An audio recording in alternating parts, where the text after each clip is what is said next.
नमस्कार दोस्तों, दिल्ली समाचार में मैं मनोज सिन्हा आपका स्वागत करता हूं।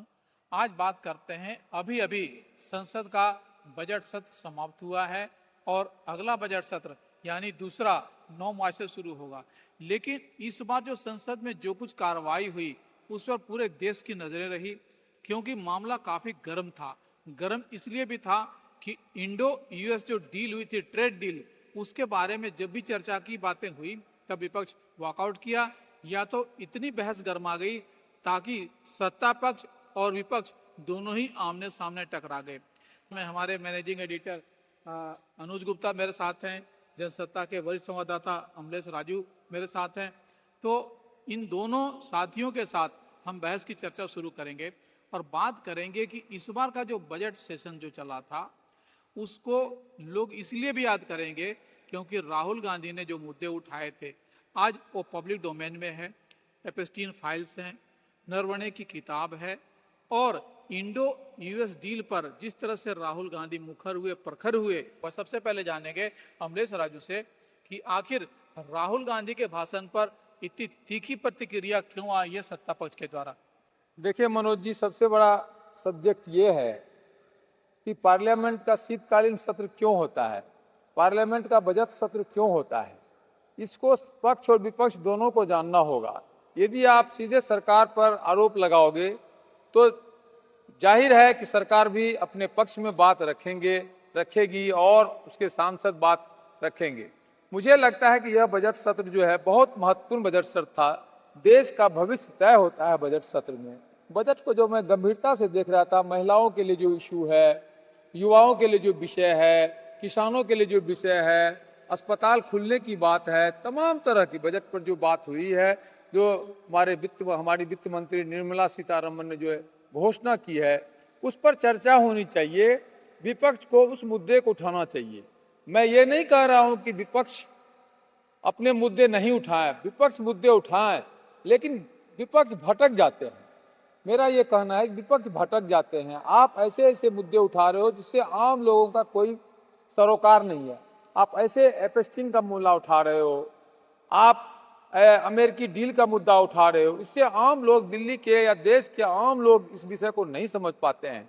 आम लोग ये जानता है कि बजट में हमारे लिए क्या है, बजट में क्या खूबी है, क्या खामी है, कौन चीजें, किस चीजें की कीमतें बढ़ी है।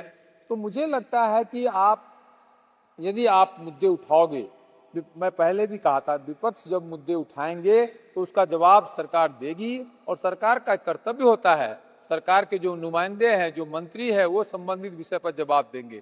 इसलिए अभी इस बार आपने जो कहा कि राहुल गांधी जी विपक्ष के नेता है, वो मुद्दे उठाते हैं, बहुत अच्छा है, वो मुद्दे उठाते हैं, लेकिन जो सरकार की जो उस पर दलील है उसे भी सुनना चाहिए। ये नहीं सुन पाते हैं।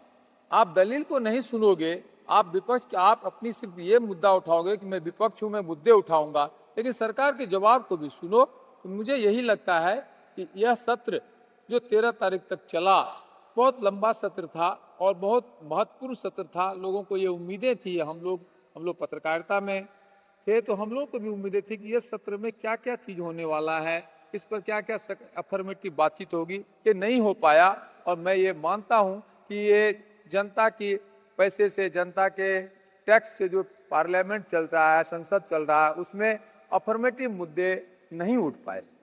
अमलेश राजू का कहना है कि जो जरूरी बातें थे, आम जनता जब भी पेश किया जाता है तो सबकी नजरें बजट पे इसलिए होती हैं कि उनके लिए सरकार नया कुछ क्या ला रही है।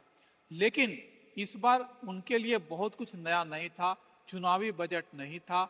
हमारे इसी मुद्दे पे बात करेंगे हमारे साथी अनुज गुप्ता से।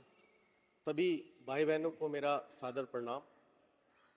और अभी अमलेश जी ने एक बात कही कि विपक्ष को मुद्दे उठाने चाहिए, लेकिन यहां विपक्ष मुद्दे तो उठा रहा है, लेकिन जवाब जो आने चाहिए, जो चीजें आनी चाहिए, जो लोगों के सामने चीजें आनी चाहिए, वो नहीं आनी। उनकी बहुत भारी कमी। राहुल गांधी ने जो संसद में किया है और उन्होंने जो मुद्दे उठाए हैं, जो देश से ही सब जुड़े हुए मुद्दे हैं। आपने बजट की भी बात की। बजट पे तो अब तक कोई चर्चा हो ही नहीं पाई है, ठीक मायनों में अगर देखा जाए तो। आम आदमी को तो अभी ये भी नहीं मालूम है कि बजट आया हुआ है, बिल्कुल बिल्कुल सही इसको तो अभी तक ये सब मालूम ही नहीं। मैं बड़ी कॉमन बात कर रहा हूँ क्योंकि मैं एक आम आदमी की तरह, मैं भी एक आम आदमी हूँ, उसी बात को मैं बता रहा हूं। मुझे यहाँ एक कवि हैं दुष्यंत कुमार, उनकी दो पंक्तियां याद है। सिर्फ हंगामा खड़ा करना मेरा मकसद नहीं, सिर्फ हंगामा खड़ा करना मेरा मकसद नहीं, मेरी कोशिश है कि सूरत बदलना, सूरत बदलनी सूरत चाहिए। बदलनी चाहिए, सूरत बदलनी चाहिए। हो आग कहीं भी मगर आग जलनी चाहिए, सीने में जलनी चाहिए। पीर हो गई पर्वत से, अब हिमालय से कोई गंगा निकलनी चाहिए। और अब इस तालाब का पानी बदल दो क्योंकि कबल मुरझाने। तो मेरे भाई बहन, राहुल नमस्कार दोस्तों। गांधी ने जो भी मुद्दे उठाए हैं वो बहुत सही है और उनका जवाब सरकार को देना होगा और देना भी चाहिए। अगर वो स्पष्ट है तो सरकार चर्चा से भाग क्यों रही है? सदन में चर्चा क्यों नहीं हो रही है? एपस्टीन फाइल की ही नहीं, बात चर्चा हो रही है। मैं अनुज जी आपको रुकूंगा, चर्चा हो रही। चर्चा कैसे नहीं है? आप जो कहे चर्चा से सरकार भाग नहीं रही है। आप जो मुद्दा उठा रहे हो, आप जिस तरह के लोगों के व्यक्तिगत चरित्र पर लांछन लगा रहे हो, तो सरकार को भी आपके अपनी बात रखने का अधिकार है।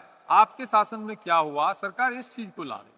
नहीं, आप कह रहे चर्चा हो रही है, ठीक है, सदन चल रहा है, लेकिन जिस तरीके से जो रिजल्ट आने चाहिए, जो प्रमाण उसके आने चाहिए, वो चीजें नहीं आ रही हैं। एक आम आदमी की नजरों से अगर आप देखते हैं, एक बिल्कुल साधारण व्यक्ति की आंखों से अगर आप देखते हैं, तो हम संतुष्ट नहीं है, हमें जवाब नहीं मिल रहा है। क्यों हमें भ्रमित किया जा रहा है? मेरा हम सब लोगों का ये सवाल है, क्यों हमें भ्रमित किया जा रहा है? क्यों नहीं हमें सच हमारे सामने? नहीं, इसमें समय लगेगा। आप जो कह रहे हैं इसमें भ्रमित नहीं किया जा रहा है, इसमें समय लगेगा। मैं किसी का पक्ष नहीं ले रहा हूँ, मैं ट्रांसपेरेंसी की बात कर रहा हूँ। यदि आप कह रहे हैं कि राहुल जी ने जो प्रश्न उठाया उसका जवाब चाहिए, तो उसकी जांच होगी। आप बहुत गंभीर मामला उठा रहे हैं। मैं बिल्कुल, मैं आपको एक और बात कहूं कि भारत के ही एक और मंत्री हैं वो, और जब संसद में ये बात उठती है तो वो संसद को छोड़कर के बाहर प्रेस कॉन्फ्रेंस करते हैं और वहां जवाब देते हैं। जब सदन में ये मुद्दा उठा तो उनको वहां पर होना चाहिए था, वो बात जो भी करनी थी वो वहां करनी चाहिए, वहां नहीं हुई है। दोस्तों बातें काफी लंबी हो सकती हैं इस विषय पे, लेकिन इस बार का जो बजट सत्र है वो इस नाम से भी जाना जाएगा कि राहुल गांधी जो जो मुद्दे उठाए और जिस तरह से सत्ता पक्ष और विपक्ष दोनों आपस में टकराते रहे, उससे कहीं जनहित का नुकसानी हुआ है, क्योंकि असली मुद्दे कहीं गायब हो गए और कोई बहुत ज्यादा कॉन्क्रीट फैसले नहीं हुए। लेकिन जो राजनीतिक तौर पे देखा जा रहा है वो है कि जो अगला जो हमारा बजट सेशन चलेगा 9 मार्च से, उसमें जो सत्ता पक्ष है वो राहुल गांधी के खिलाफ जो कह रहे थे कि विशेषाधिकार हनन का मामला उठाएंगे, यानी कि जो प्रिविलेज मोशन का मामला उठाएंगे, उस बातों पे भी चर्चा होने वाली है। देखना है कि क्या कुछ राजनीतिक तौर पे होगा और सत्ता पक्ष भी इस बार हमलावर होगी। हमारी चर्चा दोस्तों जारी रहेगी। तब तक आपसे आग्रह कि हमारे चैनल को लाइक, शेयर और सब्सक्राइब जरूर करें। धन्यवाद। Thank you. Thank you.